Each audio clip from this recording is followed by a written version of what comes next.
Hello, Charles. Hello there, Jason. How are you, bud? I'm well. We're closing in here today, so that's always a good thing.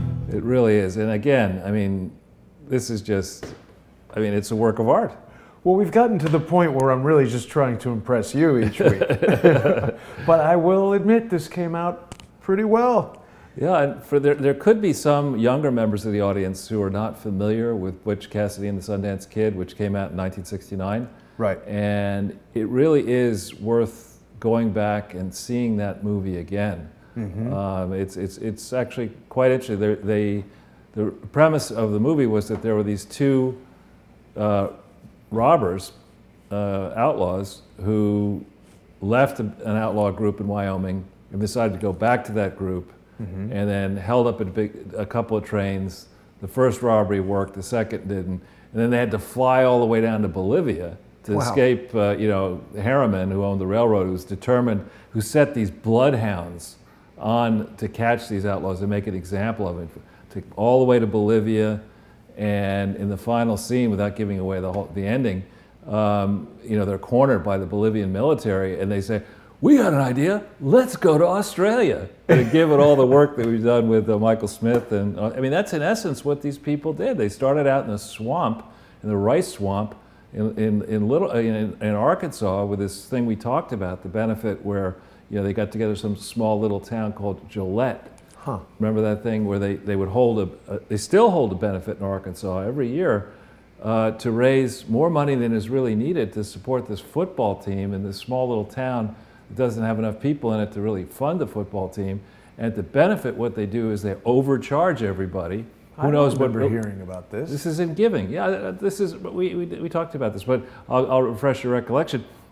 Where that you pay the money for the benefit. It's more than you should pay, and they serve you this meat with. Oh, the raccoon barbecue. Yes, I do remember that. Roadkill. That's where Hillary developed her penchant for hot sauce. And that's also where one of our crowdsourcers developed a very handsome graphic of Bill's Roadkill barbecue sauce. Exactly.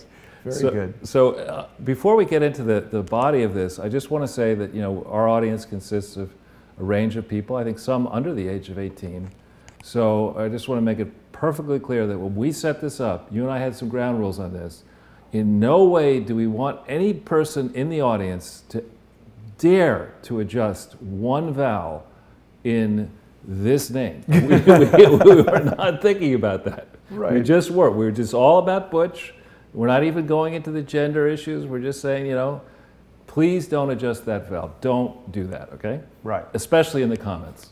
Absolutely. And Charles, before we get into closing in on the Clinton scams today, I wanted to cover a couple of issues that are affecting Crowdsource the Truth. I've noticed a very strange kind of correlation between the amount of shows that we've been doing on Crowdsource the Truth that highlight the incredible information that you've been bringing forward, hard evidence of these crimes, as you always remind everyone, from open source elements that anyone can get, anyone can check.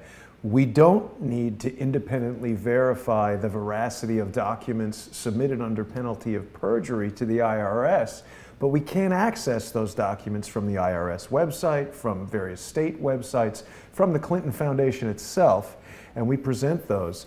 And it seems to me that the more and more that you and I are doing, and the more we bring forward really important information from whistleblowers like Harmon Wilfred, Robin Gritz, we're bringing on people like John Solomon, we're bringing on Fabien Chalandon, we're bringing on Bilyana, all these people. It's been a really interesting correlation between the astounding revelations here on Crowdsource the Truth and the various types of attacks that the channel is facing. Now, forget about the personal attacks that I'm facing, I'll deal with those. But people may notice that we are not live streaming on the regular Crowdsource the Truth YouTube channel because it's been struck with yet another complaint. And I'm going to be speaking with Quinn Michaels tomorrow, who is a very regular friend of the channel and appears on the show frequently. We're going to talk about some of the techniques that might be being employed, the use of artificial intelligence bots to strike the channel with various types of complaints. And of course, you and I spoke with Dr. Corsi, I think it was 1 week ago. He's experienced some problems with his YouTube channel. He also told us about some fraudulent activity on his Gmail account. So I've been putting together some information that causes me to believe that this so-called YouTube purge may have been a very carefully calculated strike by a team that is deliberate and motivated. And we'll talk about that some more tomorrow, but I want to let everyone know that right now live streams of the show are going to be available on Periscope, periscope.tv/CS The Truth. They're available on gab.ai. That's a pretty new platform that we activated the last time there was a illegitimate strike on the channel. And what I am doing now, because part of the problem is I think that people are gaming the YouTube system. They've figured out how they can strike what type of videos with what type of complaints to get the channel taken out.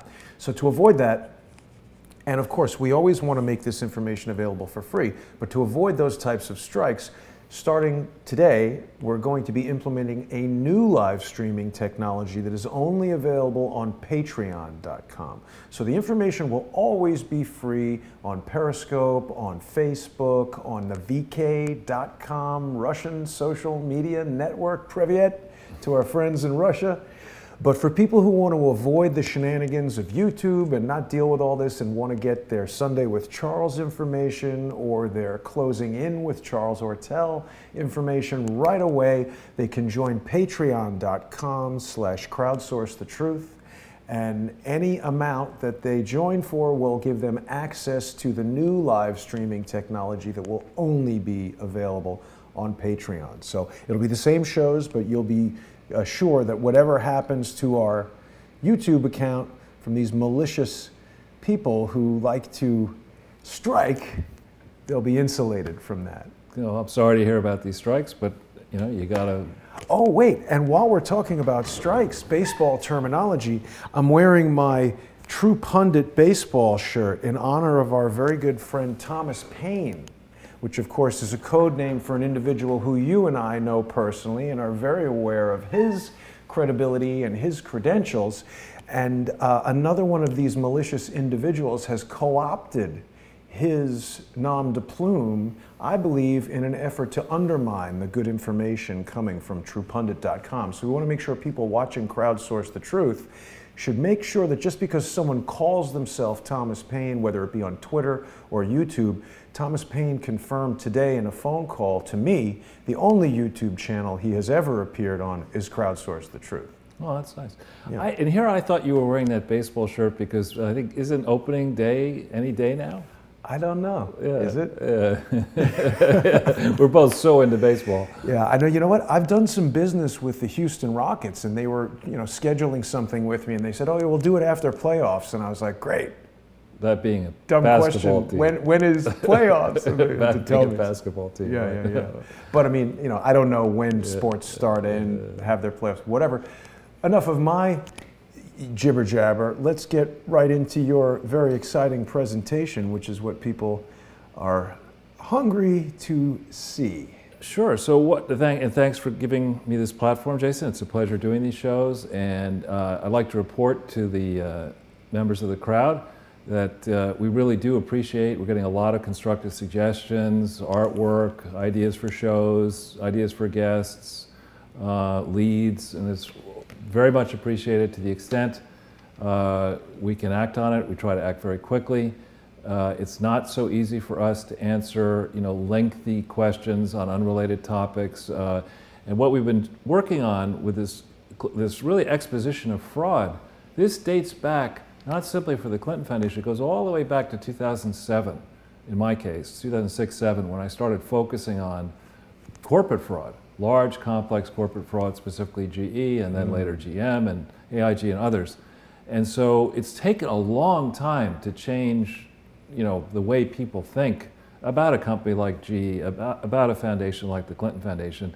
And now that we're very close to home here, and I think getting governments, state governments, federal authorities, foreign authorities, to actually act. It's crucial that we keep the pressure up. And here, what I've always liked about the crowdsource approach, and it's hats off to you for coming up with it and making it work so well, is that you who are watching can do a lot more than simply watch. And you can send these presentations out, as many of you do, and I appreciate you're doing that, to your friends, to people you think should know about this, and most importantly, to anybody in positions of authority in governments. And we now have people who've actually gotten this in front of various governments in Europe, in North America, in Asia, and elsewhere. And we're really going to bring the pressure up now, because this is an effort here that, you know, it's not going to help the Clintons. Right? That is not the goal. We're not trying to help the Clintons, right? But beyond that, this is really a bipartisan thing when you think about it in the United States of America. Cleaning the Clintons out of the Democratic Party helps the Democrats. It actually will help the Democrats.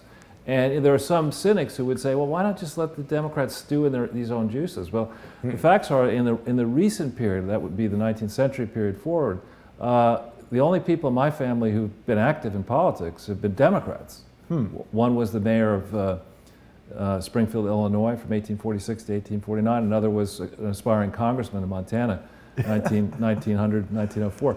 But, you know, and then, you know, we wisely said, you know, politics, yeah, no.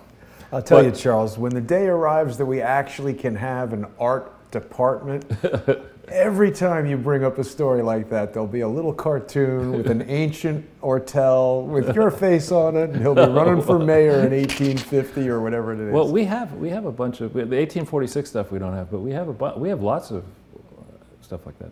Anyway, so what we're doing here is we're trying to bring the crowd up to date with the progress that is being made, and there is a lot of progress here.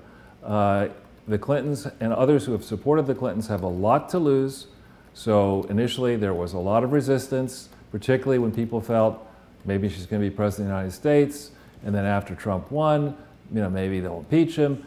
Now we're in a place where it is, as we go into 2018, as we think about 2020, where Democrats are beginning to realize, actually, with Barack Obama out, and with the Clintons maybe out, there's a wide playing field, you know, for the younger group, the 45-year-old people. The ambitious Democrats who might want to ascend to power. Who might actually want to, you know, stay in power for a while. It's a vacuum here. And so long as you continue to allow these leeches, these corrupt leeches, to stain the, you know, what remains of the good name of the Democratic Party. And, you know, I gather Hillary Clinton's going to be in town here in New York a few weeks from now. Oh, really? Yeah, to try to raise money. For what? For a new foundation. Get out of here. I swear to God. We got to go to that. I think the crowd has. You know, what I'd like to do, we ought to definitely figure out how we can get close to that. We'll never get into the... Can't get a ticket to it or something? I'm sure they have security. Is it a... But we're not going to do anything wrong. We'll just go there and attend. I mean, is it a dinner or what is it? I think it would be a lot more fun to be outside of it. Troll them? Yeah, a lot more fun, especially... I got to call Laura. She called me earlier. Sorry, Laura, I got to call you back. But we should have Laura on that trip. And the whole Haitian crowd. Yeah. We could have a nice, oh, yeah. We could have a lot... You know, what do you think of this? What do you think of that? Right. A lot of fun. Right. But anyway, so we are closing in. And as in the case of Butch Cassidy and the Sundance Kid, Butch Cassidy and Sundance Kid in the movie got away with a lot of mayhem for a long time, first in the United States and then in Bolivia and elsewhere. These people have gotten away with mayhem for their entire adult lives. You know, I don't know about Bill Clinton, let's say from 12 to 18, but as a guess, the second that guy landed at Georgetown, you know, and maybe before that in high school. Did Bill Clinton go to Georgetown? He went to Georgetown, and then he went to Oxford, and then he went to Yale Law School. But from a very early on moment, that guy's been up to no good. Yeah, he's been running out of women to rape, so he's got to constantly change colleges. And they've gotten away with this for a long, long time, and it really is time to send a. This is one where you can't keep Corinne Brown, and maybe she's an objectionable human being in real life. I mean, she obviously broke a lot of laws, serious laws, and that's why she's in federal prison. But here you have a 71-year-old African-American woman rotting in a federal prison for an $800,000 fraud, while Hillary and Bill are saying, well, should we go to Chappaqua, or should we go to our mansion in D.C., or maybe we'll get on a Gulfstream jet and fly around the world? I mean, you can't have this approach. And if this lesson, this era, is allowed to stand unpunished, it's only going to encourage worse people to do worse things in the future. So it really is. This is, I think, honestly, a bipartisan exercise to make examples, first of the Clintons, and the others who would have supported and donated to the set of frauds, if they include the Bush family. I'm all in for that. And I honestly say this is not something that I want to gain any kind of political advantage over. I view this as an exercise in just saying, these rules are so important to honor, and these transgressions are so repugnant that the world must know about them. And so I'm really speaking to you today in the crowd, but hopefully as this gets circulated more and more around the world, people will listen to this and view it as a cry for help. We have a problem in this country, and there are too many people in Washington, D.C., in positions of power in state government who have been dirty for too long. Yeah. And we really need now to raise the game, and that's why we're doing twice a week. Sunday to sit down and go in some depth, Wednesday to report on the progress that we're making and comment on what seems to be happening. Yeah. And without further ado, we'll go to our favorite disclosure page, and you covered richly and ably the concept of how we do this. We like to work off of primary source data primarily, but then when we find secondary analysis, people like me and others who will write either reports or articles, we like to flag them, commend them to your viewing attention. Equally, when we see trash, we occasionally like to mention that so that you can burn it. But the approach that we take is to look at these sources, to try to make them available to you. We don't like to go on and on and on through lengthy documents, but we do let you, and there are many of the crowd who like the lengthy documents. Right. We give you access to all of those so you can consider them, and even give them, those of you who have financial advisors, accountants, and lawyers to study this stuff, please go do that. And to the federal, state, and foreign prosecutors watching these shows, you do have a tremendous amount of financial resources and talent to go into this detail, and then beyond that, in your own countries and states, chase down the emails, chase down the documentary evidence, chase down the licenses that should have been gotten that haven't been gotten, and then begin to talk to one another. What I'm sensing now in my email traffic and things that are now coming across the transom, I think we're well past the stage where governments around the world are actually beginning to call the U.S. and say, hey, what's going on? What happened? Exactly. And what's happening, and how come nothing's happening yet? Well, I think things are happening, and even just in the things that you share with me and the things that are happening, in terms of our scheduling moving forward, I do believe that people around the world are realizing that Charles Ortel is closing in, and they don't want to be at the back of that line. So we're starting to see a little bit of this where, Sweden and Australia and France and Germany. I wasn't going to say it unless you did, but we are seeing this kind of activity. And I think any legitimate law enforcement agency or authority in any of these countries is not going to want to look stupid when everything that you've been presenting for over 2 years and with great intensity over the past year starts to be shown to be beyond a doubt proof, prima facie evidence of fraud. Yeah, well, and actually now in honor of Earth Day, which I believe, isn't that April 20th? I don't know. I think it is. I think that's Weed Day, 420. Could be. Also, Weed Day. I think we'll do our first It's Not Easy Being Green special in honor of Earth Day. And there's one that we can report. If this comes together, no guarantees it actually will come together the way we hope, but it looks as if there will be a series of meetings and press conferences and other things going on in Germany in mid-May, around a time when the UN is going to have a special meeting in Berlin. So there's going to be a large amount of large government, international government presence, multilateral government presence, The press will be swarming all over it. It's May. A lot of beer. A lot of beer. That's October. I know, but it's even better in May. Right? October, you're tired of all that stuff. You want your schnapps. It's getting cold. Right. But it's, the warm weather, you like your beer. Anyway, so the reason to bring that up, I've been refraining from delving into this, but there's something called C40 Large Cities Project, which sounds like a wonderful idea. You get all these mayors around the world to join this charity and talk about how they're going to take carbon emissions out of their power, and they're going to paint the ceilings of all the the roofs of all the government buildings white and do these retrofits, and it sounds wonderful. And they have consultants speak at big banquets, and you get these reports. Really, what's going on with all that is that you've got some corrupt companies and corrupt purchasing agents and corrupt bankers pushing all that, pushing all these green projects, and it's a green project, of course. Well, don't look at the numbers; it's green. Yeah. So we're going to take people through that in some considerable depth. And while I a lot of what Mike Bloomberg has done, I have great respect for what he's done in business. He was a good mayor and a decent mayor, but in business, he's created from nothing against determined competition. This barn burning business that's made him a mega multi-billionaire. Right. But he got distracted as mayor and allowed himself to get involved with this C40 project and even serve as chairman of it. What about banning soda and stuff like that? That was silly. But he does a lot of very good things. He's also quietly behind the scenes, he gives hundreds of millions, billions of dollars away. And anybody can do that with a lot of money, but he does it very thoughtfully. So he's a decent man, I think, on balance. But on the C40 thing, he allowed himself to get in the center of it and to be chairman of it. And it wasn't a legitimate charity. It's never been a legitimate charity. And it's now linked to all these big cities around the world. So we're going to start hammering that. I don't know who the current head of it is. It might even be the mayor of a German city.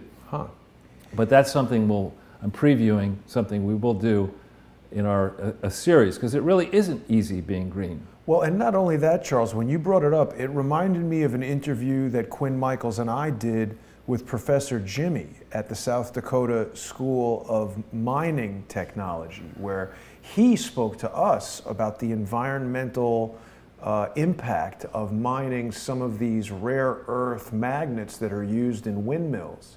And it just caused me to realize that there's aspects to some of these green efforts that aren't necessarily immediately obvious, and just because something is sustainable and green, like you said, there's always somebody making money from it. And there's people in China whose entire cities are getting polluted by the mining practices that they're doing to attain the rare earth magnets that are needed to run those sustainable windmills. So who knows?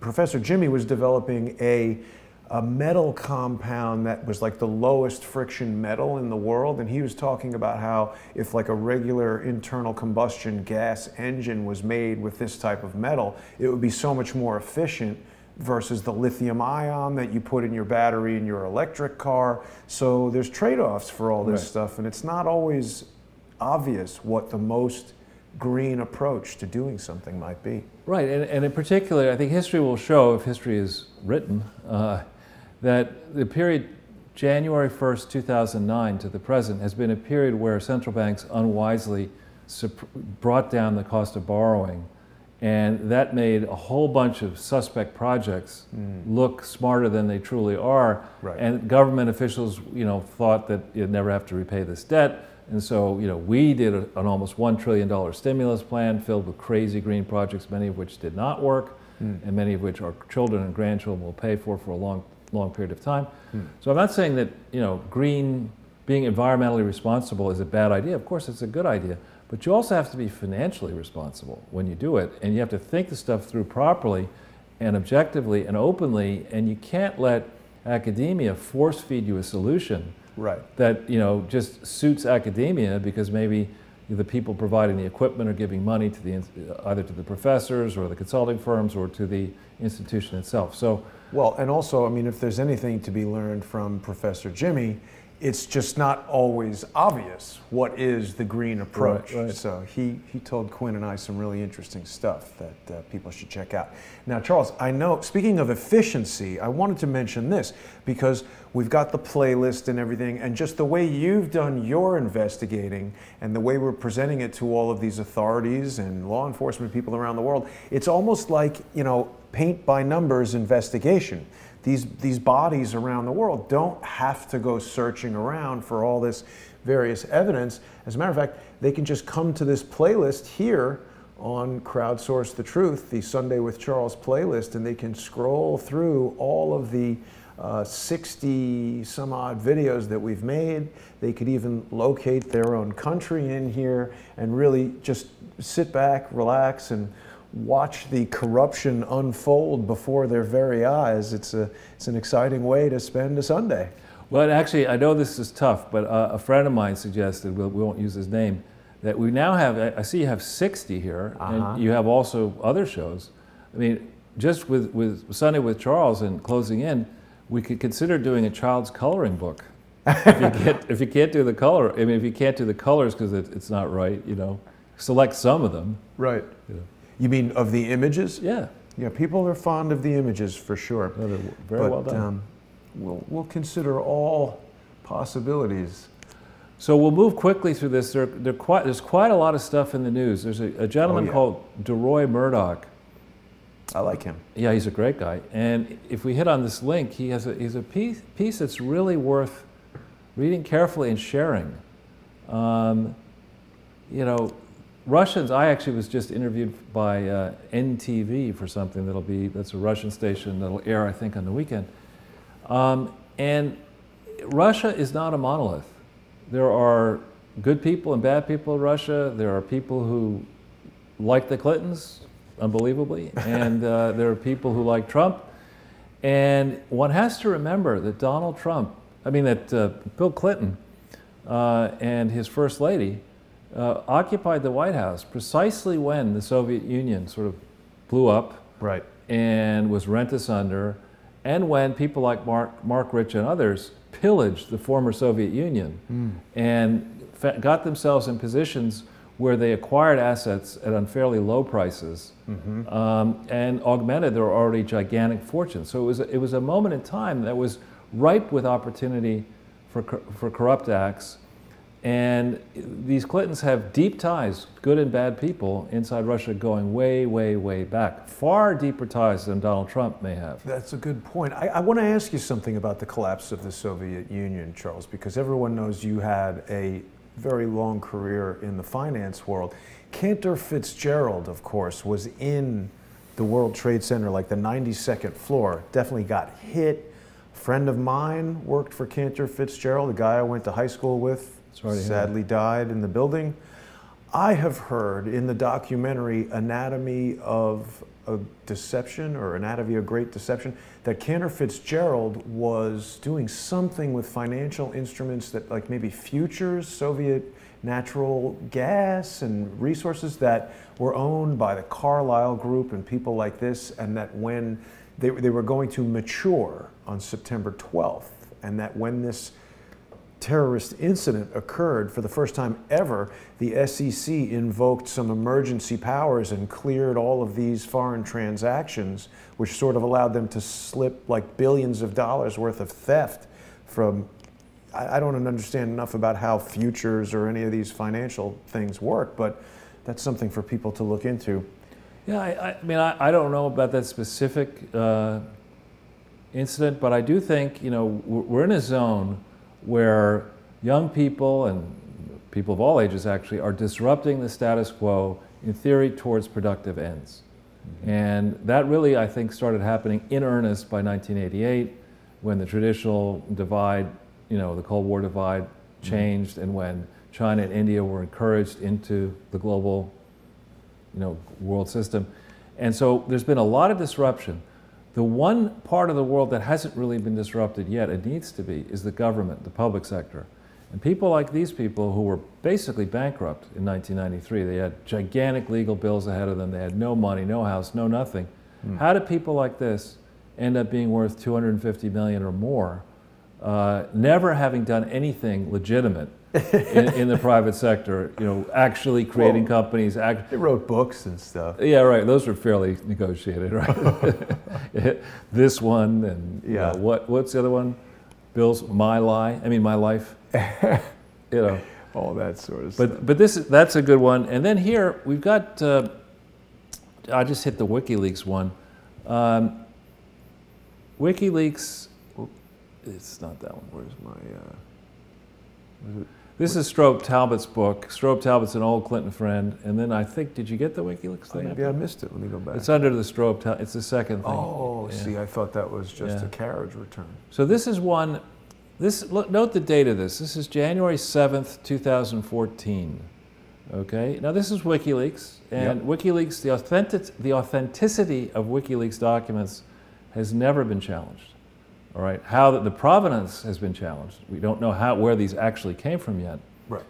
But if you can hit this attachment thing up here, okay, and you see this is a letter. This is John Podesta getting an offer down here. Downloads over here. Yeah. I tell you, it's amazing how they've been able to curate this stuff at WikiLeaks.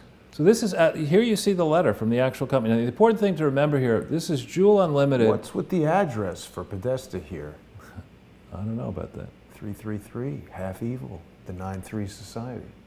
But if you go back up here, see, this is Joule Unlimited. Joule Unlimited this is the US portion of it, but Joule Unlimited was a collection of companies inside and outside the US. This is dated October 23rd, 2010, at a time where John Podesta, with his brother, is off, doing public service and doing private service and putting companies together.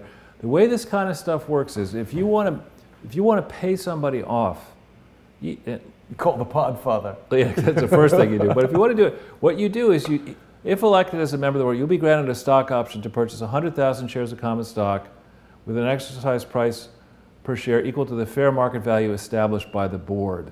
Okay, so there's a correct way and an incorrect way of doing this. Whenever you have a new venture, you've created ventures, you know what it's like. Never publicly traded. No, this is a privately traded company. Oh, okay. So with your 3D company and other things like that, everybody has high hopes for a company, and you look at it, and you could get a banker, somebody to write you a letter saying this. If you want a low value, you get a banker saying, not worth that much. If you want a high value, yeah, why does the board set the value? They're going to think it's very high, right? Well, but there are actually strict rules that do get enforced if you have an IRS department in which Lois Lerner type people are not operating. But at that time, Lois Lerner was in charge of the tax exempt department. Who knows how many other people who are prepared to bend the rules were looking at transactions like this. So if you've got a slam dunk deal, if you've got a deal where somebody who's made money 80% of the time is putting his or her personal money behind a deal in an industry he or she knows well, with partners and customers and this and that, you go to Jason Goodman and say, Jason, look, all this work you've been doing for me, thank you. Just don't ask any questions. This is a good deal. We'll give you this. Just you'll be a director. We'll have nice meetings. We probably won't have them in Toledo. Not that Toledo, Ohio is that awful, but we'll go to, I don't know, Bora Bora and London and Paris and corporate jets and this and that. It's going to work. And one of the reasons it's going to work is that the Podestas are tied. In this case, I believe it was with Russians, who were going to get the Russian government through a government-controlled entity to put a lot of money into Joule Unlimited.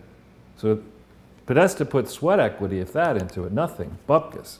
It's worth mentioning that this company is directly tied to the Uranium One scandal. I know. That's why I bring. Why we haven't said that yet. For the people who are listening, might not recall. But anyway, so this is something that we really need to tease out. When I say you've got to go back before the 2015-2016 election cycle, I mean you've got to go all the way back to 1992, maybe even before that, to see under the H.W. Bush era, what were they agitating for in the Soviet Union, and what representations did the American government make to the Soviet Union as it fell apart, and to Central European states? What representations did we make, and have we honored those representations in the ensuing years? And might there be, it might not be as simple as a black and white case here, where everything we Americans want to do is correct and everything the Russians want to do is incorrect? Might there be some gray, zones that really need to be explored? So we go back into the slides. In recent days, we have learned that the House Intelligence Committee's report, in fact, will come into the public domain. And there you go. And they have to go through a process. The article claims, and I've heard from other people, that the report is basically done, but you have to offer the chance to people who testified in the report and commented in the report to look at what, how they're being represented in the report, and there may be classified information that cannot go into the public domain, et cetera, et cetera. We're going to find out what this House Intelligence Committee actually has concluded. Now, Shifty Adam Schiff and his colleagues are very fond of trying to say that because the Republicans voted to release this is an illegitimate report. That's not the way the Constitution works. The Congress is controlled for the moment by Republicans. This committee is controlled by Republicans. It is not the Republican report. This is the House Intelligence Committee report. You want to make it, you want to control it differently, go and win some elections. And maybe Democrats will do that. Good luck with that, Adam Schiff. Charles, do you find it ironic that Adam Schiff would be included in a committee called the Intelligence Committee? Supposedly he's smart. I think he has more a problem with morality. Oh, well, maybe. I met him on a train and was not impressed at all. Well, he does represent California. And now, bearing in mind, I like California. I was born in California, which is obvious, right? No. Anyway, if we go back in. Now, on the one hand, we could say that Director Wray, who said he's going to double the number of agents trying to chase down all this information for good luck, the Judiciary Committee. Why is it so complicated to get this in? This is the next one. Yeah, why is it so complicated to provide this information to Congress? I mean, it just shouldn't be that complicated. I mean, this is a big issue. The FISA, Federal International Surveillance Court, Foreign Intelligence Surveillance Court, has an enormous amount of power. It is an unusual situation because there's no, I believe there's no real other side challenging the requests, for these special powers that are granted to our government to spy. And that I don't like that at all in the construction of this. I don't like the fact a lot of things that happened after September 11th, 2001, balancing the protections that we as individuals get with the need to keep us all safe. I think we've gone a bit far in the wrong direction. But I suppose it's good news that we're going to have now 27 agents working on this. But why can't we get, if there are 1.2 million documents, or pages, or whatever the right characterization is, if they're 1.2 million, why did they look at all this and say, you know what, we'll give you 3,000. You got 1.2 million, 3,000. That's what you deserve. I mean, that's crazy. I mean, there's no good reason for that. For a long time there was a trend in digital photography to just increase the resolution of the camera. But about 5 years ago, they started focusing on the quality of the individual photo sites on the sensor, and image quality got much better. So I'm less concerned with the number of agents they have looking at it versus the quality and integrity of the individual. You could have 5 people looking into this and blow the whole thing wide open. If you have 3,000 corrupt individuals, it's not going anywhere. Right, exactly. Well, get Robin Gritz. Reinstate Robin Gritz. Put that hashtag out, people. Hashtag reinstate Robin Gritz, please. And then, we got Sessions here supposedly angry, finally, at the slow response. But I got to say, there are so many questions I have about this man and what was going on in Alabama. I mean, no disrespect meant to the many fine people in Alabama, but when we look at the political system in Alabama, we have a governor who had to step down. We've had multiple problems in that state. This man has, served our country in various capacities, but he's been a politician for a long, long time. He's certainly part of the Alabama machine. And, I'm wondering, there's just too many parts of this don't make sense to me as just somebody trying to make sense of life, that he would apply misapply the law in reaching the conclusion that he had to recuse himself, that only now would he be upset about this. I mean, it's not like Trey Gowdy and Jim Jordan and these other people in Congress are like never on Fox News every day saying, you know what, we got a problem here. They've been on, I've watched them in the same guys for I don't know how many different shows say the same thing. And what does it take to get this man to get off his ass and get shit done? He looks upset about Earth Weed Day. But so there's, members of the crowd, let's start tweeting out to Jeff, if we have Jeff Sessions' address, or the Department of Justice or somebody, get the job done. We're paying for platinum version government. Yeah. We're getting balsam wood government. That's right. I've seen Stealth Jeff Sessions on Twitter. I'm not sure who that is, but it's a good opportunity to remind people that they should be following Charles Ortel and tweeting useful information at Charles. He's just at Charles Ortel. And of course, you can follow Crowdsource the Truth on Twitter. It's going to be a good place to stay updated as the YouTube channel receives strikes from the various malicious losers who are out there striking the channel at every opportunity that they can get. You can find out where new broadcasts will be.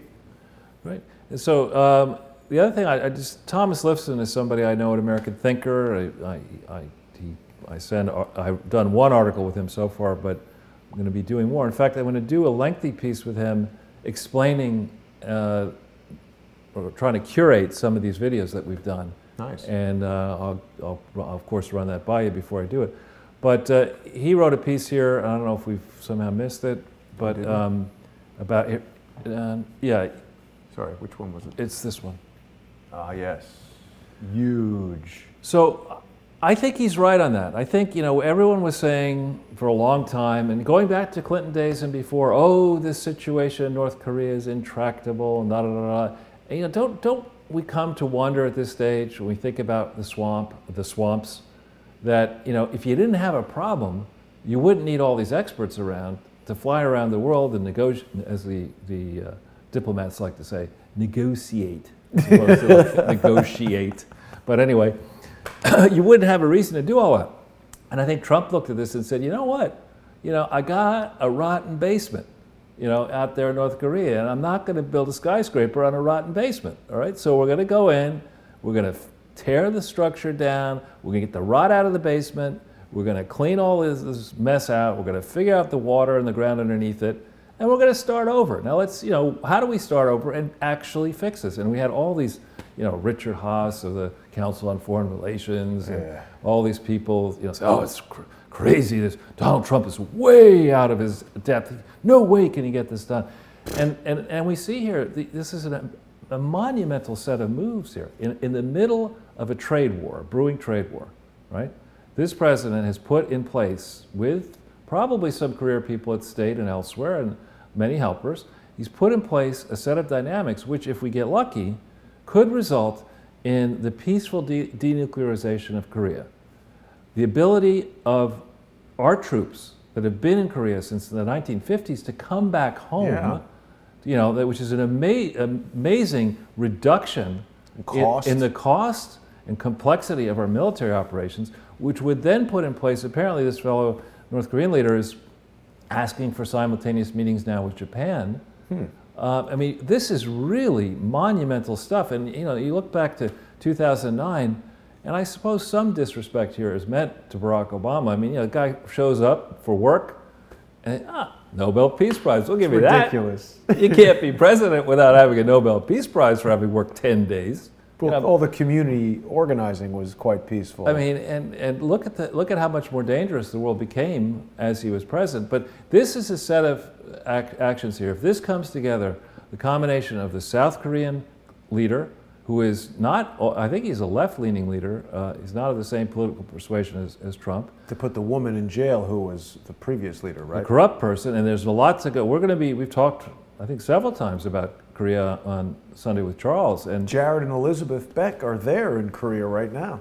Enjoy yourselves and stay safe over there. Yeah. I think it just got a lot safer for you, actually. I have a serious question for you, Charles. Sure. Do you think that Donald Trump will include Dennis Rodman in a diplomatic contingency to go to North Korea. He has a personal friendship with Kim Jong-un. He's worked for Donald Trump. It seems to make sense. I mean, all these Council on Foreign Relations geniuses who think Donald Trump is not handling this well, all of those idiots got us into the situation we're in right now. I'll take it a step further. Do you think Donald Trump or Jr. is going to offer Kim Jong-un a penthouse apartment in Trump Tower? Why not? You know? I mean, better than blowing them up. Exactly. Start making Samsung TVs and Hyundais over there in North Korea. I think it would be a good move. Yeah, but on a serious note, I mean, if they're able to serious. yeah, I know you're being serious, but get this together. I mean, the poor people in North Korea have been so abused for so long. Yeah. And that North Korea, in geographical terms and in raw material, mineral terms, is a very rich country. Yeah. That doesn't have really electricity production. It doesn't have basic health stuff. Doesn't have, you know. I hear the food is terrible. Yeah, it's in the Pakistan club of countries, right? Fine dining. That's one of my first rules of investing. If the food sucks in the country, how could the investment be any good? Right? It's like, but anyway. Oh, yes. This and it's worth mentioning here that, and this is Roseanne Barr, thank you for following me. And I think she follows me because of Randy Credico. And thank you, Randy, for No, but wait a minute. This is my Twitter. She must be following me. She follows you? Really? Because this is my computer. I didn't know Roseanne Barr was following me. She also follows me. Roseanne. Oh, I am following Roseanne. Great. That's why I thought it was me. But anyway, it doesn't matter. I don't mean to steal your thunder there, Charles. You're far more important than I am. No, not in the slightest. But the point here is that this is actually a very, you know, I don't really watch this type of TV that much. I mean, the sitcoms are so predictable. Or, you know, if I wanted to watch Trump bashing, you know, and stupid ideas, I just watch MSNBC or CNN. But Roseanne, I would say she's always been funny. She's always been funny. But apparently, I watched excerpts of this show from last night, and I mean, it's killing it. If you go into the Entertainment Weekly, this one here, just crushing. These figures would mean something to you, a lot more than to me. 18.2 million viewers in the first show. Wow. Highest rating comedy telecast on any network in nearly 4 years. Wow. You know? And also, I love this one, and also the selection of the sentence. We can read this out loud. In the adult demo, it also trumps Sunday's blockbuster 60 Minutes episode, which featured an interview with Stormy Daniels. Are we going to talk about that interview? I'd like to talk about that. I would too. I'm going to give you, you're the entertainment expert, I'm not. But let me just give you, I'm like the man on the street reacting to that thing. The first thing I noticed is, you know, here you have a homosexual man interviewing a stripper. Porn star, be fair. Well, we don't know. Porn star stripper. And asking the kind of questions that are just like icky questions. And it was just, it didn't make sense to me. And people have pointed out her eyes looked funny. Was she on drugs? Did you notice when they cut to the wide shot, her knees were red? I didn't notice that. Is that a sign of drug use? Or? I think it's a sign of crouching on your knees. Crouching to, well, all right. We don't have to go into the details. We we'll leave it to the crowd to figure that out. Right. But after that show, and this was, I sent you the email. I mean, she's apparently appearing at a strip club near Pittsburgh. I hope it's not this weekend because this is Passover and Easter, but it's. I think it could be next weekend. Free matzah at the Pittsburgh strip club. I mean, you know, you're sitting there. I would have hoped. If you're going to feature somebody on 60 Minutes, you might say, all right, look, you know, we have standards at 60 Minutes. It used to be a great show. When did Anderson Cooper get on there? I thought he was on CNN. He's on CNN, and he's on, they made exceptions for that show. But the thing that was interesting to me is, you know, they didn't look ahead and say, all right, we're going to feature this Stormy Daniels person with her ridiculous lawyer who's an embarrassment to the legal profession, and that's tough to do. Yeah, there's a lot of... You know, we're going to feature her, give her all this hype, all this attention, and, you know, not ask her what she might do 2 weeks later, you know, because it's probably going to come up. Are you the same person that was on 60 Minutes 2 weeks ago? What are you doing on this, you know, lap dance portion of the, you know, or the stripper pole here? And of all places, some small town outside Pittsburgh. I mean, she's award-winning. I mean, look, all joking aside, obviously I will support her decision to do whatever she wants. As she pointed out in the interview, the profession she's chosen is legal. So by that measure, I certainly respect and appreciate that much more than, say, Hillary Clinton, who's made her money by stealing it and deceiving people. But she said some things that were just... yeah. She asked Anderson Cooper if we as the American public had the audacity to presume that she might be doing something like this just for the money. No, far be it from her to ever do that. Her doing something just for money. And the other thing is, there was something that, it just slipped out of my head. Anderson Cooper, so she wrote this affidavit in like 2008 or something where she denied having any kind of sexual relationship with Donald Trump. And she now says she lied when she signed that application. Anderson Cooper said nothing. I think any person cross-examining someone would say, Ms. Daniels, so you're telling us you lied on the affidavit. Why should we believe that you're not lying now? Well, you know, I think probably from time immemorial, before there were even speaking movies and or silent films, I mean, and before that at the circus when and porn whatever. films went to talkies. Right, exactly. I mean, you know, for the longest time, entertainment and other professions sadly have, you know, taken advantage of vulnerable people, whether it's men taking advantage of women or women of men, men of men, women of women. This has been going on for a long, long time. So I think it cheapens the Me Too movement to, you know, feature this type of... Well, she said she's not part of the Me Too. Well, that's a good thing. She said that what she said in the interview, and I'll tell you, she did seem like she was being genuine. I don't feel like she was lying, but it's a difficult thing to sign a document that says one thing and then contradict it later, and like, how are we supposed to believe you? But she did specifically say that it was consensual, if it did happen, if she is to be believed. But here we have someone telling us they lied previously. Why do we believe them now? Now, one thing that I did think was hilarious, actually, they had Sean Hannity is, of course, on a tear against Zucker and CNN, and he did a very funny segment last night, I think it was, where CNN had decided they're going to put the knife into Trump. So they said, well, what we'll do is we'll get, you know, a female anchor, and we'll do a focus group with all these self-proclaimed Christian, conservative, Republican, Trump supporters to see now how do they feel having watched the Stormy Daniels thing. And then the CNN hyped it, and they thought it was all going to be, you know, knife and back. And instead it was like, you kidding me? What's a porn star here? I mean, come on.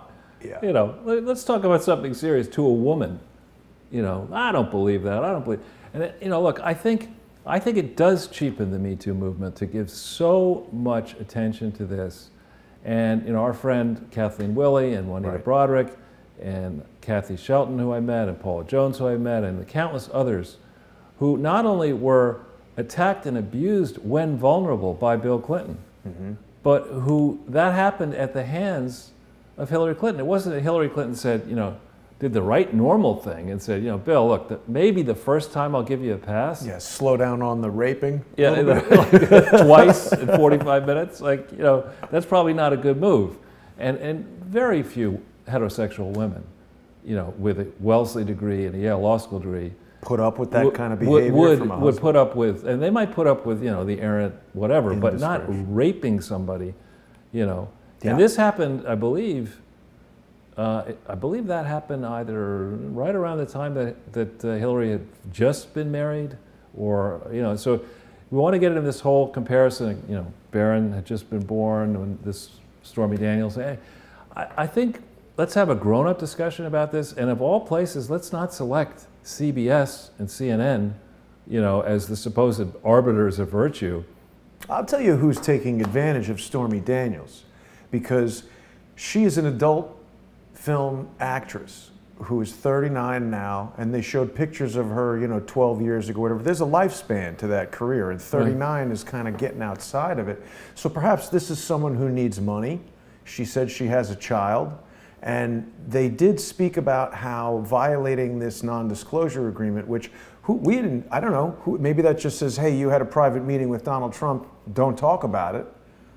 Could be, it doesn't necessarily mean that something happened that involves them having sex. It could, but I don't like this whole presuming him guilty just because someone says something happened. We need some evidence, particularly when she's gone against it in the past. And even if he did do that, while many people would consider that objectionable, it's not a crime, and it's certainly a personal matter between Donald Trump, his wife, and this woman. And to air it out on the television as if him doing that would preclude him from being able to properly govern. Yeah, why is no one saying that about Bill Clinton? John F. Kennedy was famous for getting down with lots of women. Well, and the other thing, and this is actually in the investing world, and I think in real estate as well, comparisons are useful. You know, the thing I take away from this, remembering vividly what was going on in '97 and '98, because my children were quite young then. You know, I'd have the TV on and have to answer questions I really didn't want to answer. Yeah, what's oral sex, Dad? I had that question. Yeah. Thanks, Bill. Yeah. But you know, you look at the way that the mainstream press, the glitterati, the self-proclaimed, you know, front thought leaders of America and the world reacted. Oh, this is just personal. Well, it wasn't. It was going on in the White House with an intern. Yeah, right. That's different. This was his hotel or his house or something. Which is not good, but it's, you know, the most powerful person in America, certainly, and arguably in the world, you know, was abusing his position of trust. Right. Even if Monica Lewinsky was, you know, let's say 20 years ahead of her actual biological age in her mind, you know, she's fully prepared and understood the consequences. She's come out recently and said she does now feel that she was taken advantage of by an older man in a position of great power. It's a kind of decision that, you know, you just, it's a bad decision and you should learn from it, and they haven't learned from it. Instead, they've learned the opposite. They've learned that they can get away with anything. Yeah, yeah, it's quite crazy. So if we go on to the next slide, and there are only going to be this one and one more. We have this, frankly, bonehead named Jennifer Palmieri, who was in a high position of, I forget what her exact title was. Isn't she related to the Podfather somehow? Or working for him? Or maybe. But if we hit this first link here, not that one. It's a Yahoo story. There you go. Sexism didn't defeat Hillary Clinton. Wild untruths about emails are why she's not Madam President. I mean, how dumb is that? Isn't this the same news outlet that published the Christopher Steele document? And this is Fox News. Oh, is it? Oh, Yahoo News. I mean, yeah, but this is Fox News writing about it on Yahoo. Yes. But this Jennifer Palmieri has a new book out. Tucker Carlson's going to be interviewing her tonight, I think, about this. But it's an insider account. Palmieri was very much involved. I think she was, she might have been communications director for the campaign or whatever. And there's not one part of this that's correct. And shame on the book publishers here. I mean, you know, these book publishers, I'm told that it's actually, you know, it's, once you get to a certain place, it's relatively easy to get a book published. What, you know, if you're thought to be an expert on something, and you know, people think about it, they think there's an audience, they view you could write either with an editor, doing a lot of work, or a ghostwriter, you get the book done. This is so obviously false. We've done multiple shows on this, that, you know, the email unresolved and still not yet told story about what was really going on with emails is precisely why a large number of people, certainly on the right, looked at this mess and said, I'm getting out there and I'm voting. And even if I don't like everything about Donald Trump, I'm not letting that corrupt Butch, exactly, way to go, into the White House again. I can't do it. We can't afford. There won't be anything left of the White House in the country if we let her back in with Bill and his troubadours. But what is that, the cigar brand? Yeah, I guess. But if we go back into the slides, it's very important. The crowdsourcers know this. We hit this one here. No. That's the next one to the right. Yep. Okay. This is one. If we just look right here, this is an official This is the official FBI site, people. Right now, am I supposed to verify this? Am I supposed to go down to Washington, D.C. and say, you put this up for all of us to see, but I'm not going to trust it because it could be wrong. Well, maybe it isn't right, but let's get to the bottom. Let's see these unredacted portions. But look, let's just look at this first sentence. Do you want me to read it? Please. On July 10th, 2015, July 10th, 2015. 1 year before Dopey James Comey's little speech. The FBI initiated, does it say a matter? Well, it's a full investigation, if that matters. Based upon a referral received from the U.S. Intelligence Community Inspector General, ICIG, submitted in accordance with Section 811C of the Intelligence Authorization Act of 1995 and dated July 6, 2015. Okay, this is an official FBI document. So this is before the primaries, before Bernie says that idiotic, who cares about the damn emails? Yeah. Before that, the FBI has an active, full board. We had Robin Gritz on the show explaining that this is no minor thing. Yeah. You do start, I believe, in the FBI. You start with a small matter. The different ways of getting to the full thing. To leap into a full investigation because a different inspector general says, you got to do this, means that there's a whole lot of information that people with the highest classifications have. And somebody, the president, for example, on July 10th, 2015, I mean, this referral didn't just get done in one day. They've been working on it for many months. So you would have thought somebody in the Obama administration, either using an alias email or a real email, or a real email account, or actually having an in-person meeting, let's say after 10:30 in the morning, would have said, "Hey, Mr. President, we got an issue here." This. Why after 10:30 in the morning? Well, generally he didn't get. They don't want to wake up too early. Not a morning guy. Some people aren't. I am a morning person, and I'm not. I go to sleep early. So some people like to stay up till 3 o'clock in the morning, and You're right. You never know. Whatever.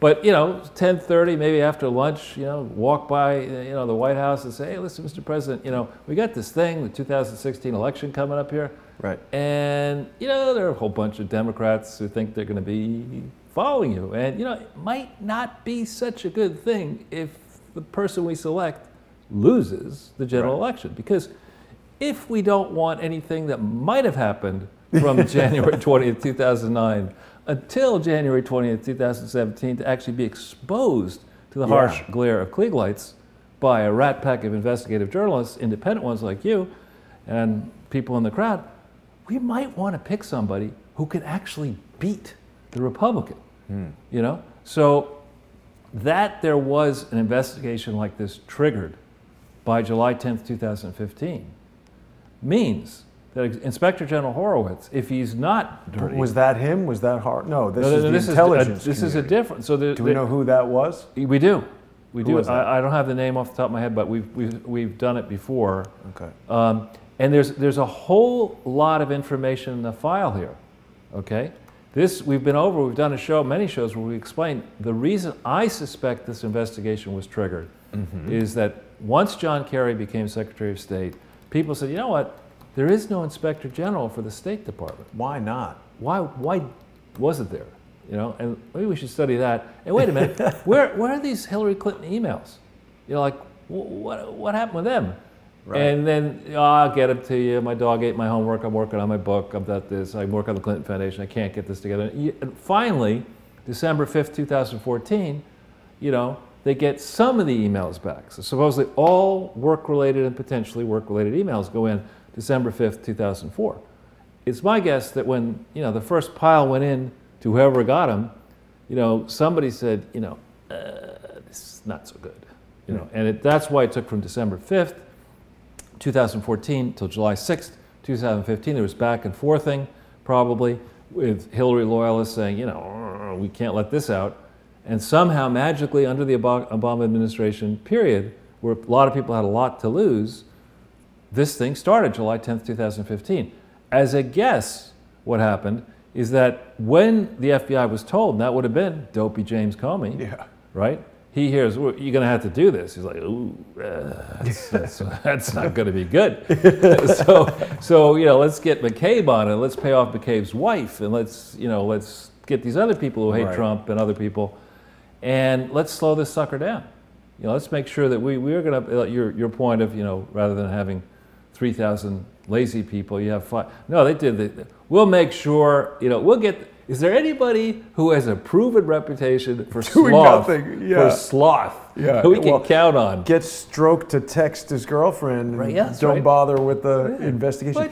It just occurred to me when you were talking about work-related emails. Of course, it brought me back to the really impressive "Oh No, Mrs. Bill," where Hillary tells you about how she's typing work-related emails to John Podesta. But Charles, last time I checked, you're not Secretary of State of the United States, right? No interest. But you are quite busy, maybe much busier than the average person, but probably not as busy as the Secretary of the State of the United States.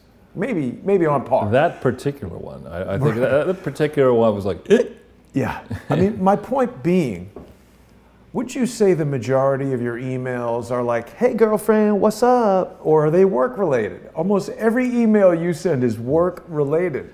Well, yeah, and it's also, I mean, I don't, one of the things we're digressing, but it's a good thing to digress on. When you look at Hillary's emails that were released, I don't know how much of that you've done that are on WikiLeaks. WikiLeaks, yeah. But not the Podesta ones, the Secretary of State ones. Mm-hmm. An overwhelming number of them were from sycophants. Boy, you were fantastic. What a great speech. Wow. I mean, those are you telling me there were no critical emails? No, we got a problem. Responding with yoga routines to all those people. Just send it back, you know. So the point is that if we just quickly scroll through this actual document itself so people get a sense of how detailed it is, there's a lot of text in here. We're not going to try to read it out loud here. But here you have people looking into the initial email server. Note that this was the period June 2008. This is right around the Dianne Feinstein House meeting between Barack Obama and Hillary Clinton, June 2008, June 6th or 5th, right? So people, they did a lot of work here. There's a lot of footnotes. Just if you quickly scroll through it, you'll see page after page of details and blah, blah, blah. And then you get a standard review. Yeah, and then the thing that's really interesting to me at the very end, it's like page 35, I think, from memory.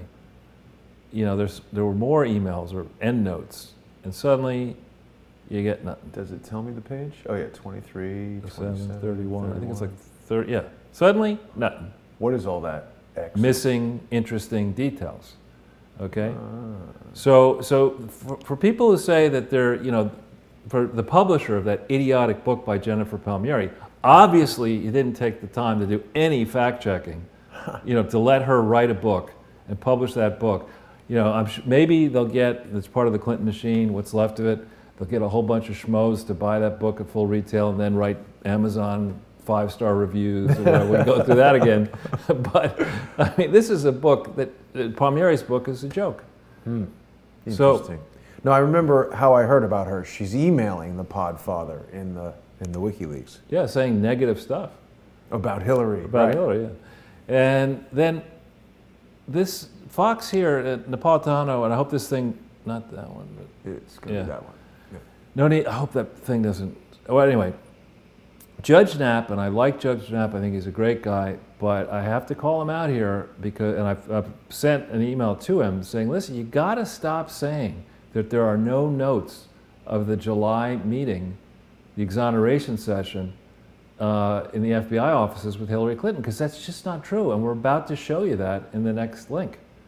Okay? He says no need for a second special counsel. And also, I think he's wrong on that. His argument was that the argument he's trying to make is that the way the process works with a special counsel is you get a Mueller, and then Mueller just staffs his people up with people seconded from justice, with investigators from the FBI. By doing it again, all you're really doing is just getting more Justice Department people and more FBI agents, and you haven't yet established who the good FBI, who the good Justice Department people are. You haven't done that yet. And I don't know, he doesn't make the point quite that way, but that would be my argument, that if the problem with this investigative approach is that we can't be certain of who's good and bad in the FBI, well, let's put the Bunsen burner up under Sessions' seat, right? And say, listen, dude, if you don't want to do your job, right, then just, see ya, right? Bye-bye. Speak to Rex Tillerson. Exactly. You don't have as much money as he does, but you'll do fine down in Alabama. Going to be talking to Larry Klayman tomorrow, and I know he's very interested in being appointed as the second special counsel. I think he'd be a good counterbalance to Mr. Mueller. Yeah. Well, here's the notes of this. Here. It's this, right? Yeah. Here we have it. On July 2nd, 2016. Okay, that cynic. I think I blocked that one jerk on Twitter. But if there are cynics watching this, all right. You don't think this is a real thing? It's on the FBI site. Okay, this is July 2nd, 2016, a transcript prepared that day of this meeting. Hillary Rodham Clinton was interviewed by Federal Bureau of Investigation special agents, blank and blank. Okay, and it's an 11-page summary of this. How are they ignoring this evidence and saying that nothing's... It's the alternative universe. Wow. She's president in the alternative of America, in the alternative universe. It's like the bizarro America. Yeah. So we've been through this before. There's a lot of meat in there. There's a lot of redactions. But, Robin Gritz would have friends in the FBI who could maybe raise the heat up here. Mm-hmm. And let's understand, what I'd like to understand here, not as somebody who's in any way an expert on FBI documents, I'd like an expert on FBI documents to tell me how, on a spectrum of this is a tough investigation, and this is here's the feather. Inspector Gadget. What kind of music would you like? And what wine would you like? I know you don't like coffee. At your interrogation. We'd like to give you a manicure and pedicure at the same time. She's got the sommelier. Right. Ay, ay, ay. So here's the complete file. This one? Yep. Now, when we started on this, it had only 17 pieces. Right. And I checked, you don't need to hit the recently added thing, but the crowdsourcers... Oh, it's 19 now, yeah. It's 19. And there's a lot of information. We did a very lengthy set of shows where we took people through each dump, how many pages we suspected were missing, mm-hmm. and how many were supplied. And over 1,000 pages were supplied, and 4,000 or 5,000 are missing. So the FBI has, of course, all of the missing pages, and they've only elected to show us some of them. We need to see all of this. We need to understand the depth of corruption in the Justice Department, in the FBI. We need to understand why Hillary Clinton was treated, like it didn't matter what she did. We're a whole bunch of people by July 10th, 2015 saying, she's going to win, and she's got a temper, and I'd rather be on her good side than her bad side. So let's, she's corrupt. We'll have this dirt on her.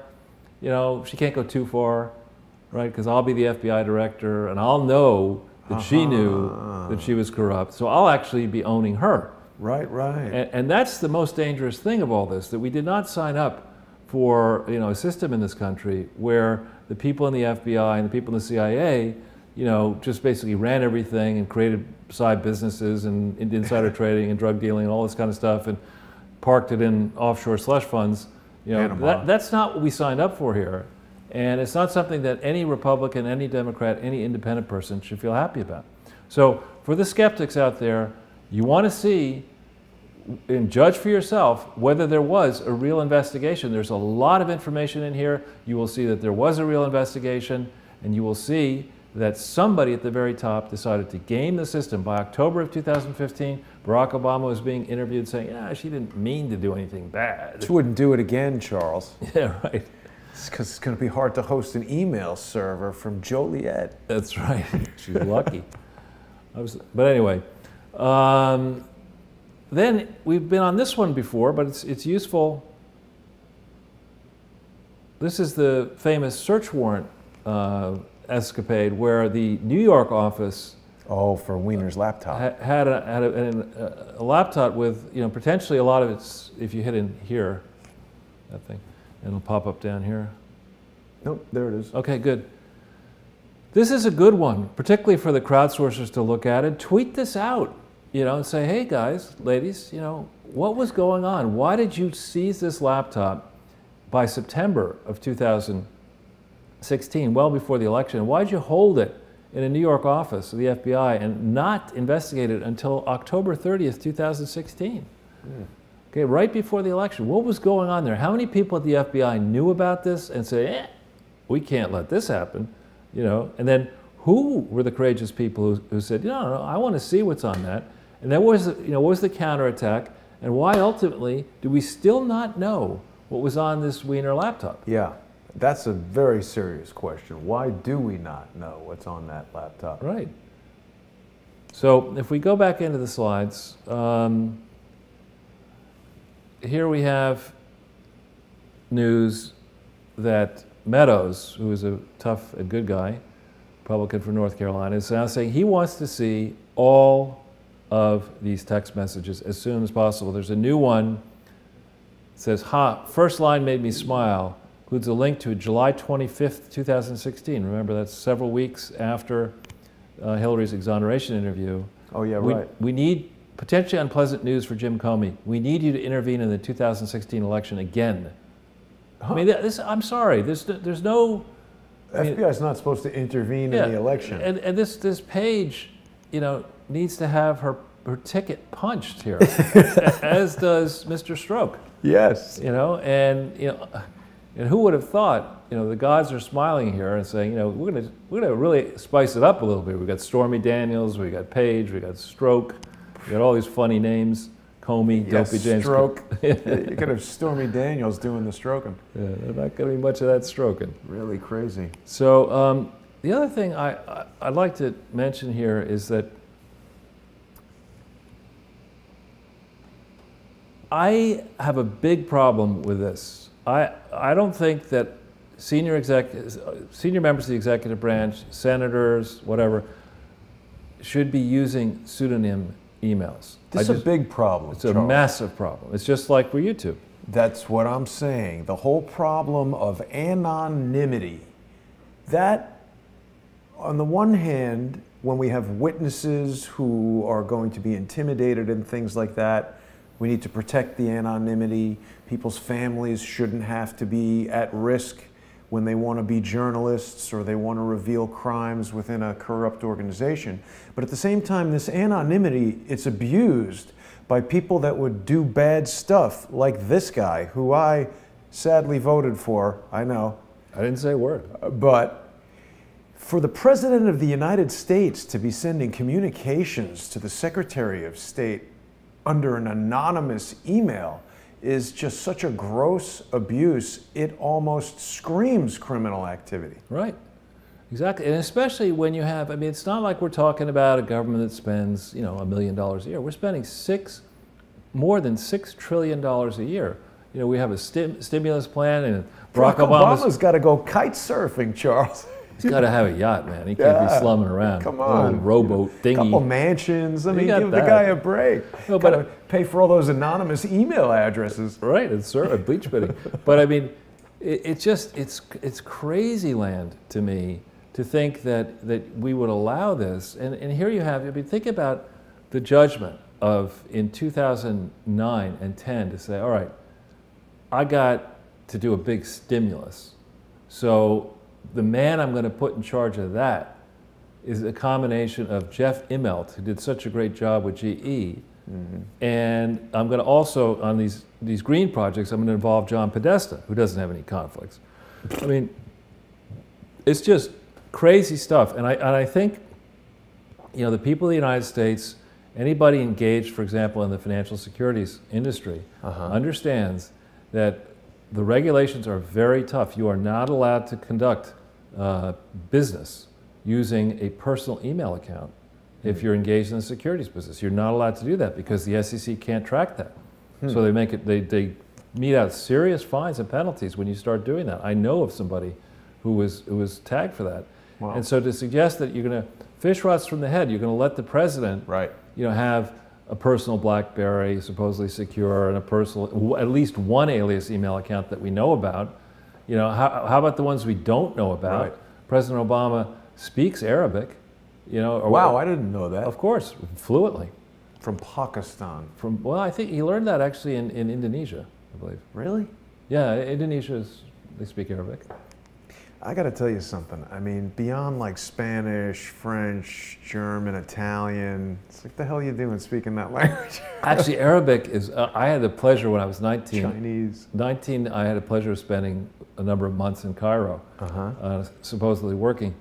And there's no job for me to do, but I was being paid, so I felt, I was ready for government. Government job, exactly. Ready for government. But the thing you do learn about Arabic, and I don't remember any of these words, is if you like to curse, the curses in Arabic they sound wonderful, and it's not just dropping the F-bomb. They have this long, elaborate way of saying you're lower than this, on the top of this, below that, in the middle of that. I mean, it's just very, very, very good stuff. That's funny. But anyway, so I guess the final thing here, and believe it or not, we're record time here. I think, Barack Obama should not have immunity from investigation here. Hell no. Right, and it's great. He's our first African-American president. I hope there will be other milestones set, various reasons.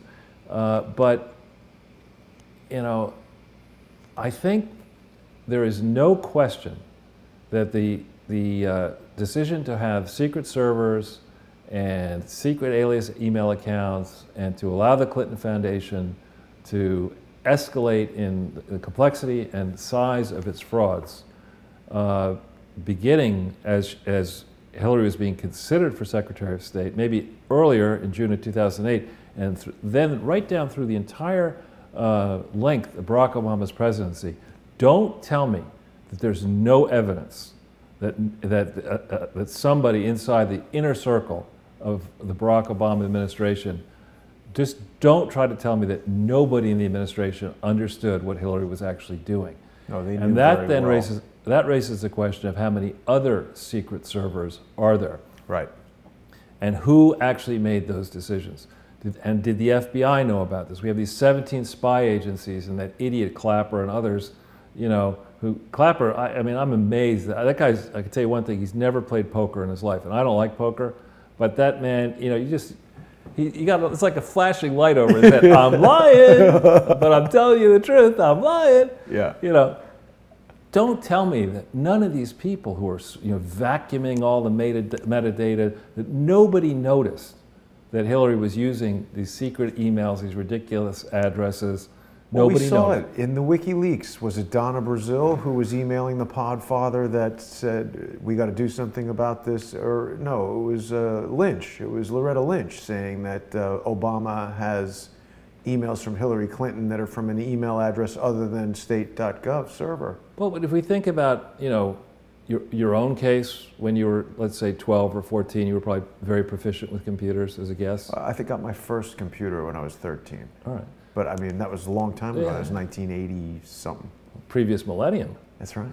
But yeah, this is one of the wind-up computers made of stone. Gerbils were like power source. Anyway, but the point is, what really probably happened is that a private contractor like Edward Snowden, a younger guy who's really proficient, or Quinn Michaels or somebody like that, who didn't even necessarily go to college because they're so interested in computers.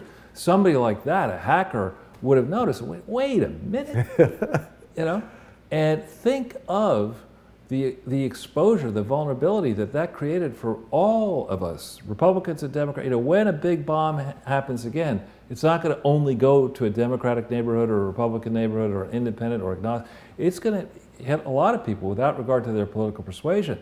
And instead of running around trying to get book deals and running around trying to get money for your foundation or directorships or investment deals, if you're going to be the President of the United States, you're going to be the Secretary of State, you're going to be in the Cabinet, Senate, et cetera, you better be spending 24/7 figuring out how to keep all of us safe and figuring out what our vulnerabilities are and not assuming that this kind of sloppy bullshit won't get noticed by our dread adversaries.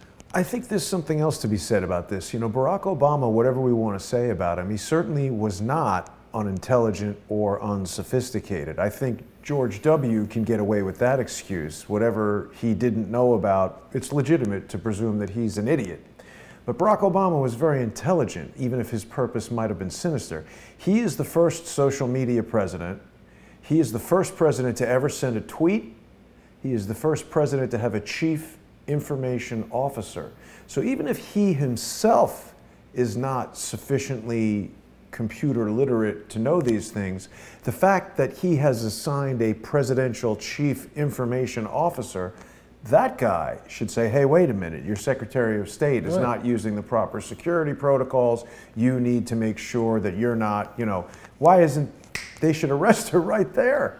Yeah, and the other thing is, just because, I mean, we've had it in many countries, just because a popular, you know, criminally prone person, to say, pick on Bill Clinton a little bit, you know, wins the office of presidency, it shouldn't be the case that that person then says, all right, you know, I'm president, jackpot, you know, my brother, he's going to be in charge of the Drug Enforcement Administration, right? We'll get my wife, you know, she's in charge of, I don't know what, corruption. Yeah. You can't, you got to have standards that make sense here.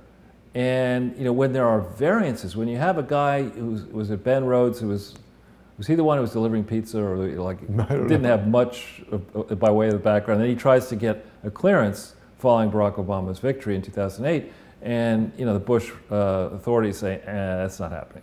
You're not getting any security clearance. So then he becomes a high-level guy in the National Security Council once Obama is president. And there's a lot of debate now about, you know, how long it's taking Trump to get his people across the line. In part because there's obstruction. Schumer's trying to stop it.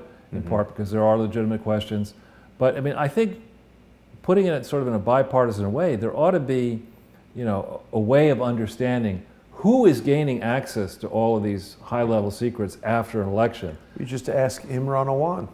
I think, yeah, we just ask a hacker.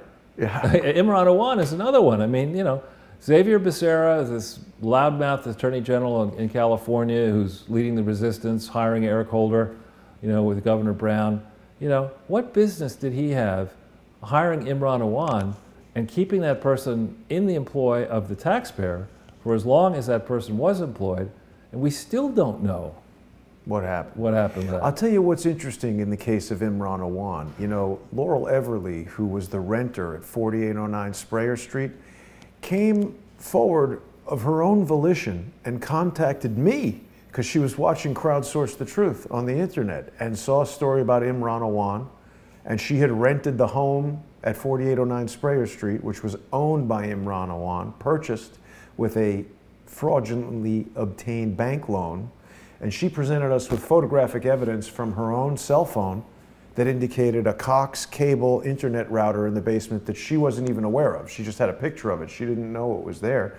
And Cox Cable, the company, confirmed that there was a high-speed internet account in the house separate from Laurel Everly's Verizon account that her and her daughter used, and we presented that. We also had Laurel's testimony that Imran had said there was a shed that was locked that had a light on 24/7 that Imran said was part of a cooling unit. I mean, the FBI had interviewed Laurel Everly. The Washington Post had interviewed Laurel Everly. The Daily Caller had interviewed Laurel Everly. But it took Crowdsource the Truth and the Crowdsource community to drill down on that evidence and find that. Yeah, I mean, look, it can't be easy, and I know these people are overworked, and, you know, in the line investigators in the FBI in particular, I'm told most of them, 90%. Well, they're busy avoiding persecution by Andrew McCabe and the leadership at the FBI. Right, but it takes a special sort of person to sign up for trying to be an FBI agent and then to, you know, get the training and then do all this work, and they are most of them risking their lives for us every day, and for that I and my family, I'm sure you and your family, will eternally be grateful. But that's why it makes this case of McCabe and so many, it seems, in the FBI, these dirty cops. There's nothing worse than a dirty cop here, and it's time to expose the dirty cop fraternity in the FBI and justice and elsewhere. Well, certainly, I mean, we welcome honest, whistleblowing FBI agents who feel like they don't have anywhere to turn to reveal this corruption. And if they don't think that I'm sufficiently trustworthy, they should speak to Robin Gritz. They should find a way to secure their identity. They could contact Thomas Paine at True Pundit, the real Thomas Paine, not the faker Thomas Paine from that other YouTube channel.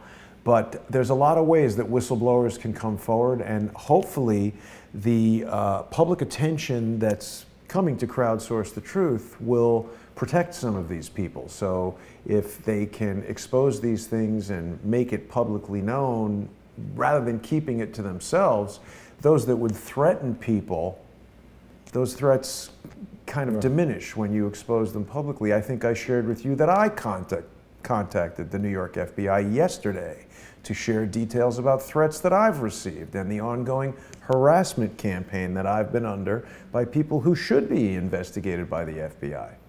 Well, let's hope those efforts of yours pay off. And it's great stuff, and we're record time today. It's amazing. But one thing I would like to just shamelessly self-promote is there will be an article coming out early tomorrow morning in Lifeset where we're putting the pieces together that the Daily Caller had a story, and I don't know if we have it, or I think we do have it. Is that right to the right? There it is. Yeah. Yeah. They had this story, they ran it about a guy, Jess Ravitch, who was accused of sexual harassment, but he's only given, I think, $50,000 to $100,000 to the Clinton Foundation.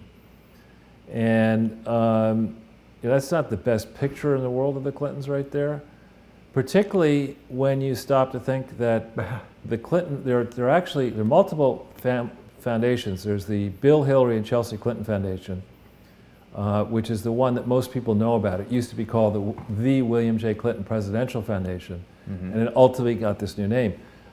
In December of 2001, at the end of the first year where Bill Clinton was a post-president and Hillary was a pre-president, they set up a family foundation with a lot less scratch in it than the Bill, and Melinda Gates Foundation. Oh yeah, a few $100,000. And they took a tax deduction for making a donation to this foundation when it wasn't yet registered in New York, and when it didn't, I don't think, had received its full tax, federal tax authorization, and I don't see a record of them applying for New York State tax exemption. Maybe there is one, but there's not one in the New York State Attorney General files. We're doing a story, we did a story that was edited actually while we were speaking before the show. Right. It'll appear tomorrow morning, that showcases the period November 2nd, 2013 to the present, when the Arkansas-based foundation has given, the New York Foundation has given 53% of its contributions in 2014 and 15 to the Arkansas Foundation, without revealing in New York State that at that time the Arkansas Foundation had grounds that existed to shut it down because they had illegally placed the Arkansas Foundation under the strict control of the family, and you can't do that for a variety of reasons. Statutorily you can't do it, contractually you can't do it. This article will be out tomorrow morning, right, and I would encourage people in the crowdsource community to read it carefully. If you like it, please circulate it to your friends. We'll talk about it more and more in the future with a lot more revelations to come. But this is a nice layout for Lifeset. I just wanted to show people that big pictures draw you right to the stories that you're interested in. Yeah, well, thanks for saying that. We've got Mark Tapscott, who's I don't know what his exact title is, I think it's senior editor now, but he's comes with decades of experience in investigative reporting. He's agreed to come on a closing in session on April 11th. Great. And very good. Well, I guess that's going to be all for today as you continue to close in on some of the most despicable corruption in our government. I hope that people will subscribe to the 21st Century 3D YouTube channel. That's a YouTube channel that I had in place many years ago for my 3D video production company. And the nefarious individuals that are striking out against our channel have not yet dug their fingers into that. So we're doing our live streams on YouTube through 21st Century 3D, and then after the show is done, it gets uploaded to Crowdsource the Truth. So if people miss the live stream, they can see it as a video on demand segment, and it will be added, of course, to the Sunday with Charles playlist. One nice feature that YouTube has added pretty recently is that the live chat comments stay with the video now. So you'll only be able to see those on 21st Century 3D's YouTube channel, so it's a little bit of a confusing thing. I am in touch with YouTube to try to lift this ban. You know, back to our discussion of anonymity, I don't really like this idea that people can create anonymous accounts, put in these strikes for whatever that might be, bullying or harassment, but it's an anonymous account. Now, we don't know how many complaints a particular facet of a video needs in order to receive a strike, who's initiating these complaints. I've had a lot of people giving me a lot of guff about how they feel it's their First Amendment right to have freedom of speech as an anonymous poster on the internet. I'm very curious to speak to lawyers in the crowdsourced community as to whether or not that's true. I tend to doubt that assertion because the First Amendment and the Constitution in general protects the rights of U.S. citizens. So if you're operating anonymously on the internet, how do we know that you're a U.S. citizen? You could be in China, Mexico, any other country. Russia. You could be a bot. We've heard quite a lot about AI bots. I don't believe the U.S. Constitution protects robots just yet. You've got to go to Saudi Arabia if you want citizenship as an artificial intelligence. So I fundamentally object to YouTube's policy of allowing anonymous accounts to exist. I think it would make much more sense if anonymous YouTubers were allowed to watch and participate anonymously like that. But if you want to generate content in the form of videos or even comments on videos, I do believe you should have to reveal your identity, and I would even be willing to submit a copy of my government-issued ID, because I think Google, they already know where I am and can follow me if they want to.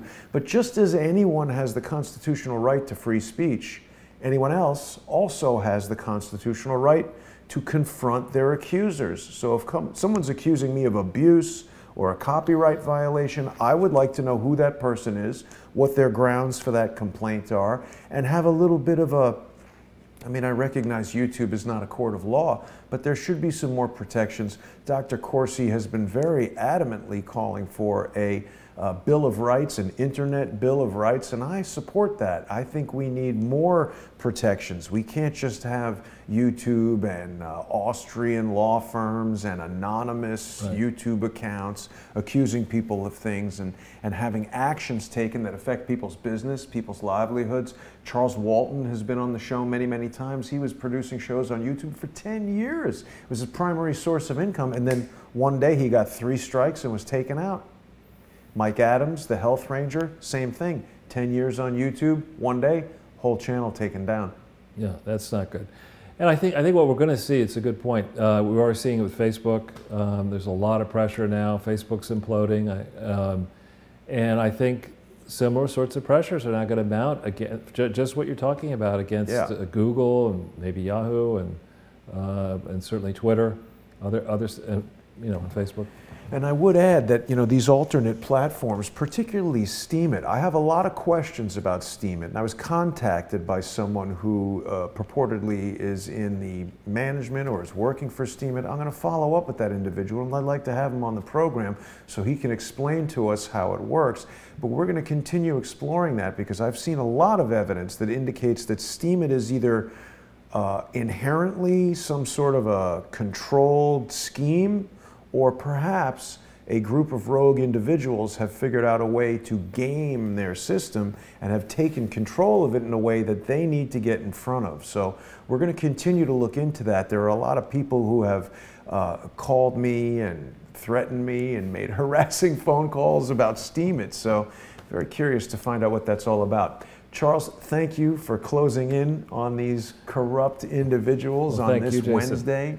I want to thank everyone for watching. I want to remind people that Crowdsource the Truth is not monetized on any of these platforms that we're on. So if people want to see the reporting continue, if people want to see us continue to expose liars who would have people believe they're revealing the truth, the most insidious kind of lying, infiltrators who approach us as friends with good information, but then we learn they're tricking us. If they like the reporting, if they like the exposure of criminal scandals, they should consider becoming sponsors on patreon.com/crowdsourcethetruth or sending a one-time payment to paypal.me crowdsourcethetruth. We are still accepting Bitcoin, and this QR code is one way that people can do that. Bitcoin is kind of in the toilet. There were a couple things that happened with Bitcoin that I think Twitter or somebody disallowed advertising for it. Somebody else came out with an investigation that there could be illicit files hidden in the blockchain underlying Bitcoin. So I think there's a lot that people still need to know about blockchain technology, cryptocurrency technology, how it works, what the benefits are, what the dangers are. I just want to be educated about these technologies. I'm not going to tell people go join Steemit or go buy Bitcoin just because. I want to know what the advantages are, what the disadvantages are, and what some of the dangers are for the average user. And we're going to bring that information to the crowdsourced community. Who knows? You might get to the point where you accept donations like gold, platinum. No donations, Charles. Charities accept donations. Right. We are not a 501c3. Right. We're community sponsored, but gold would be fine. Gold, silver, platinum, securities. Yeah. Hey, whatever works. All right, Charles. Well, I'll see you on Sunday for another episode of Sunday with Charles. I want to thank everybody for tuning in. We'll have Quinn Michaels tomorrow, and we'll explore some of this cryptocurrency and artificial intelligence technology, as we always do. Thanks for watching, everybody. Have a great night.